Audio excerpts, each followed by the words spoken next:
तो क्या हाल चाल बच्चों, सब बढ़िया। तो बेटा आप लोगों के 2025 के सीबीएसई बोर्ड एग्जामिनेशन के रिजल्ट आ चुके हैं। उसमें कुछ बच्चे काफ़ी सेटिस्फाइड है अपने मार्क्स को लेकर, लेकिन कुछ बच्चे सेटिस्फाइड नहीं है कि मैम हमने बहुत मेहनत की थी, हमारी परसेंटेज 95 प्लस आनी थी या 90 प्लस आनी थी, बट उतने मार्क्स नहीं आए। तो वो बच्चे क्या कर सकते हैं? वो बच्चे दे सकते हैं इम्प्रूवमेंट एग्जाम। अब मन में आएगा मैम इम्प्रूवमेंट एग्जाम क्या है? बेटा अगर आप लोग अपने मार्क्स से अनसेटिस्फाइड हो कि भाई इतने नहीं इतने आने चाहिए थे, तो आप लोग इम्प्रूवमेंट एग्जाम दे सकते हो। अब कौन कौन बच्चे इम्प्रूवमेंट एग्जाम देने के लिए एप्लीकेबल है? एक तो वो जो सारे सब्जेक्ट में पास है, लेकिन किसी एक सब्जेक्ट में वो अपना इम्प्रूवमेंट एग्जाम दे सकते हैं, ताकि मार्क्स उसमें बढ़ा करके अल्टीमेटली परसेंटेज बढ़ा लें, ताकि बेटा क्लास 12th के मार्क्स से बच्चों का कॉन्फिडेंस बहुत ज़्यादा बूस्ट होता है। तो अपने कॉन्फिडेंस बूस्ट करने के लिए आप लोग इम्प्रूवमेंट एग्जाम दे सकते हो। उसके अलावा कौन देता है इम्प्रूवमेंट एग्जाम? उसके अलावा वो देते हैं जिन लोगों के मार्क्स बहुत कम आए हों और वो लोग काफ़ी कोई कॉम्पिटिटिव एग्जाम वगैरह की तैयारी कर रहे हो और उनका कॉम्पिटिटिव एग्जाम निकल जाता है, बट उसमें एप्लीकेबल होने के लिए, एलिजिबल होने के लिए उस एग्जाम के लिए कुछ परसेंटेज चाहिए होती है। अगर आपकी वो परसेंटेज बहुत कम आ रही है लेकिन आप पास हो सारे सब्जेक्ट्स में, तो आप इंप्रूवमेंट एग्जाम दे सकते हो। एक साल में एक बारी में एक ही इंप्रूवमेंट एग्जाम दे सकते हो। मान लो आपने 2024-25 वाला सेशन में आपने अप्लाई किया था, ठीक है, आप लोगों के नॉर्मल एग्जाम हुए, मार्क्स कम आए हैं, 70-75% से नीचे चाहिए आए हैं, लेकिन आप लोगों को एग्जाम में अपीयर होने के लिए और कॉलेज में एडमिशन के लिए मान लो 70-75% चाहिए थे, तो वो बच्चा एक सब्जेक्ट में उस साल में एक सब्जेक्ट में इंप्रूवमेंट एग्जाम भर सकता है और दे सकता है वो पेपर। अगर उस बच्चे के मार्क्स बढ़ करके आ जाते हैं तो वो मार्क्स को अप्लाई किया जाएगा और परसेंटेज इंप्रूव होगी, तो वो बच्चा काफी सारे कॉम्पिटिटिव एग्जाम्स में बेटा बैठ सकता है। गवर्नमेंट जॉब्स की तैयारी के लिए कुछ परसेंटेज चाहिए होता है, उस क्राइटेरिया को एटलीस्ट फुलफिल कर लेता है, ठीक है। उसके अलावा सीबीएसई बोर्ड का वो रहता है कि भाई हमारे एटलीस्ट सीबीएसई में तो अच्छे आने चाहिए, तो वो बच्चे भी इंप्रूवमेंट एग्जाम दे सकते हैं। अब मन में आएगा ठीक है मैम इंप्रूवमेंट एग्जाम तो ठीक है दे देंगे, बट अटेम्प्ट कितने हैं? अटेम्प्ट भी तो पता होना चाहिए ना कि कितना बार दे सकते हो। जो बच्चे 2024-25 के एनरोल किए हुए हैं, ठीक है, वो तो बेटा अगर उस साल में अगर आपके जितने भी टोटल सब्जेक्ट्स है उसमें केवल आप एक सब्जेक्ट में इंप्रूवमेंट दे सकते हो इस ईयर सेशन में, ठीक है। एक सब्जेक्ट में आप लोग वन सब्जेक्ट में आप लोग इंप्रूवमेंट एग्जाम दे सकते हो, एक सब्जेक्ट में केवल, ठीक है। और उसका रिजल्ट भी जल्दी आ जाता है, ठीक है, लाइक जुलाई अगस्त में आराम से रिजल्ट आ जाता है। आप लोग जून में फॉर्म भरते हो, जुलाई में आप लोगों के एग्जाम होते हैं, अगस्त में आप लोगों का रिजल्ट आ जाता है, ठीक है। लेकिन अगर मान लो कि मार्क्स नहीं बढ़े हैं और तुम लोगों ने ड्रॉप लेने की भी सोच ली है कि भाई ड्रॉप ले लेंगे एंड ड्रॉप ईयर के बाद अपने मार्क्स भी इंप्रूव कर लेंगे एंड परसेंटेज भी बढ़ जाएगा, एलिजिबिलिटी भी, क्राइटेरिया भी मीट हो जाएगा और हम लोग दोनों चीज निकाल लेंगे, अगर ये सोचा है तो सेकेंड अटेम्प्ट जो आप दे सकते हो इसी के, ये नहीं कि एक साल बाद अरे यार 25 पूरा ढंग से मेहनत करेंगे फिर दे देंगे 26, नहीं, 25 वाले ही सेशन में जो आपके फ्रेंड्स, जो आपके जूनियर्स अपीयर हो रहे होंगे ना बेटा, उस वाले सेशन में जो आपके जो पेपर होंगे 25-26 वालों के जो पेपर हो रहे होंगे उसके साथ आप दोगे। 25 में तो भाई तुम्हारा रिजल्ट आया है, अब एकदम से तो 9 महीने के अंदर बोर्ड नहीं होते, है ना, 6 महीने के अंदर बोर्ड नहीं होते, 25 पूरा खत्म होगा, तुम्हारे पास टाइम है।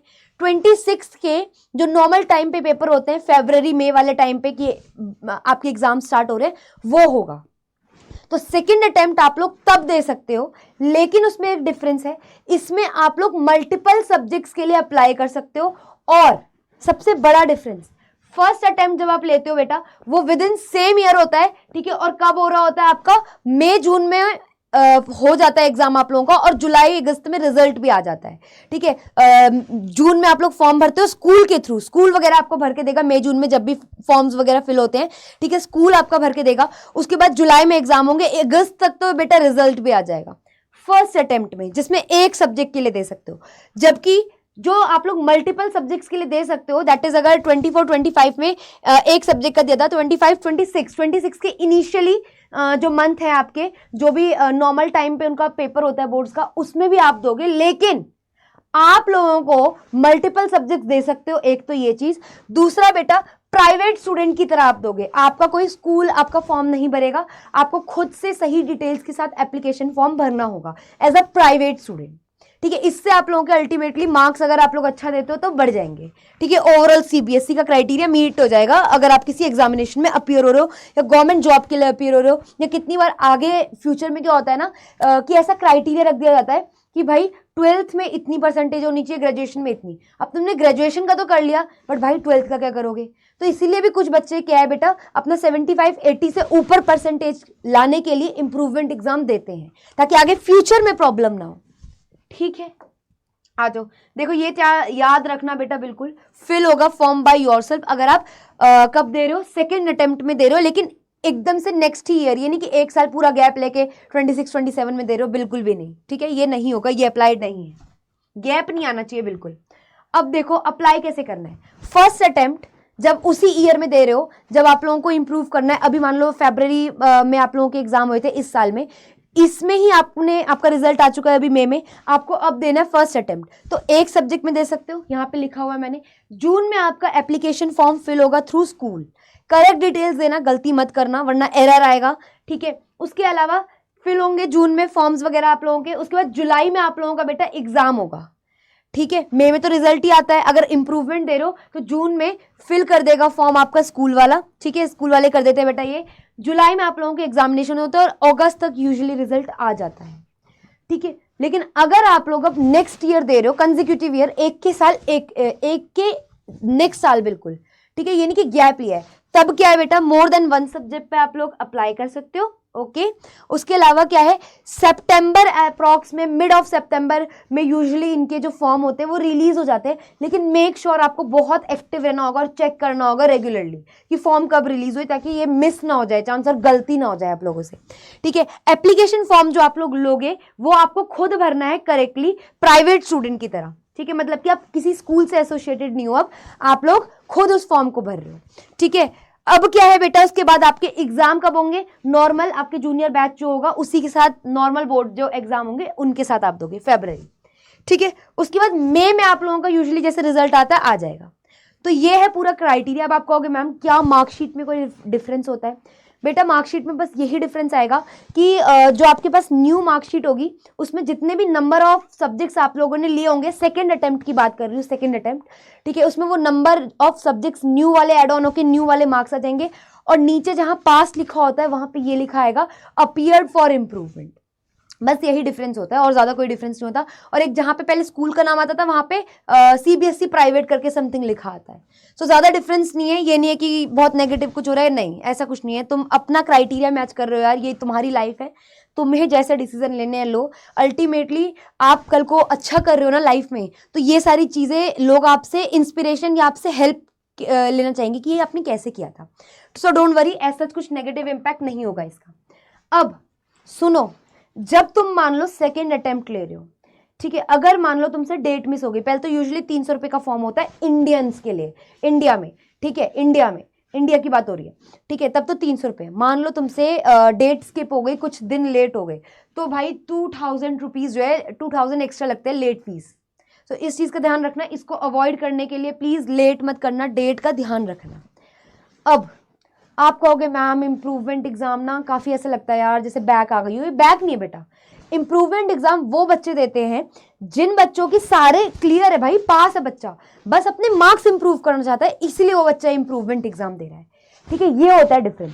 जबकि कंपार्टमेंट एग्जाम का क्या होता है बेटा, कंपार्टमेंट एग्जाम वो होता है जिसमें क्या होता है, आपका कोई सब्जेक्ट किसी भी रीजन XYZ रीजन की वजह से क्लियर नहीं हो पाया, तो आपकी बैक आ गई है कि आपको वापस से वो पेपर देना है, वरना आप क्लियर नहीं कर पाओगे वो क्लास। वो होता है कंपार्टमेंट एग्जाम।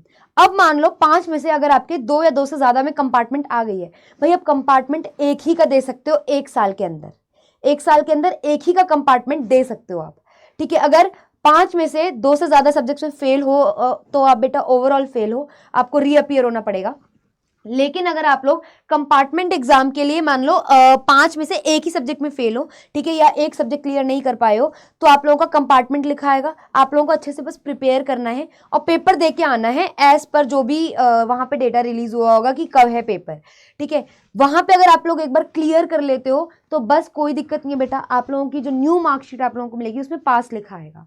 ठीक है, आप ओवरऑल पास हो जाओगे। ठीक है, अब देखो ये कौन कौन अप्लाई करेगा बेटा, जो फेल है एक सब्जेक्ट में। एक साल में अगर आप 3-4 सब्जेक्ट में फेल हो ना यार, एक ही सब्जेक्ट का आप लोग कंपार्टमेंट दे सकते हो, 1 सब्जेक्ट पर ईयर होता है कंपार्टमेंट।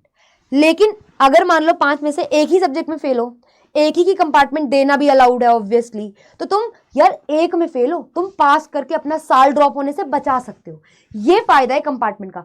3 वालों का तो यार ऑब्वियसली कोई फायदा नहीं है, क्योंकि एक साल में एक ही कंपार्टमेंट के लिए आप अपियर हो, एक सब्जेक्ट के लिए, ठीक है। लेकिन अगर मान लो अभी ये एग्जाम देखो कब होते हैं, देखो if failed 1 exam give compartment या सप्लीमेंट्री एग्जाम, सेम बात। एलिजिबिलिटी क्या है, एक सब्जेक्ट दे सकते हो एक टाइम पे, ठीक है। नंबर ऑफ अटेम्प्ट्स कितने, 3 है।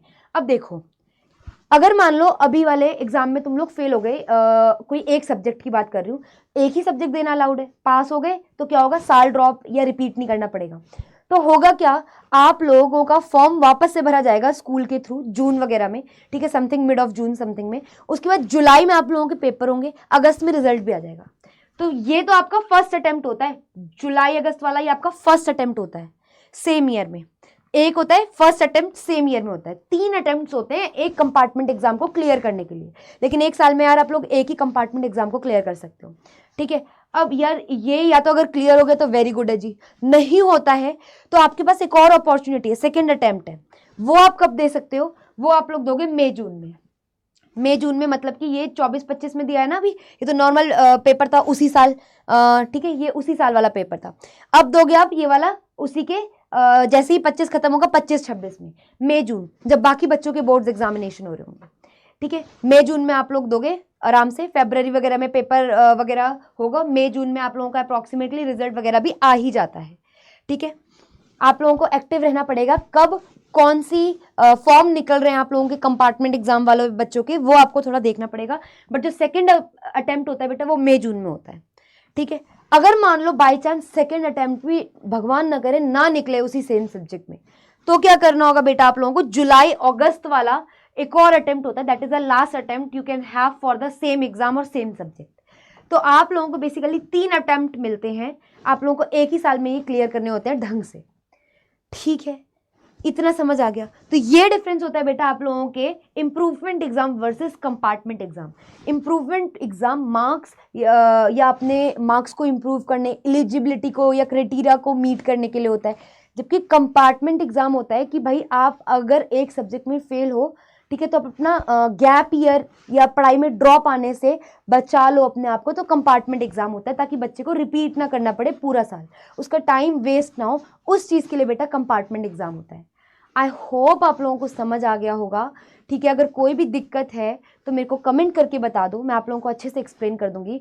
बट द थिंग इज़ बेटा, don't feel negative at all, ठीक है। लाइफ में अप्स एंड डाउन्स आते रहते हैं, कोई नहीं यार, कोई भी XYZ रीज़न की वजह से, आई नो कुछ ना कुछ हुआ होगा जिसकी वजह से ये कंपार्टमेंट या तुम लोग इम्प्रूवमेंट दे रहे हो, बट इसको नेगेटिव वे में मत लेना, बहुत अच्छे से मेहनत करना और अपना कमबैक लाना, ठीक है। दुनिया की फिक्र मत करना, अच्छे से करना। All the very best, okay bye.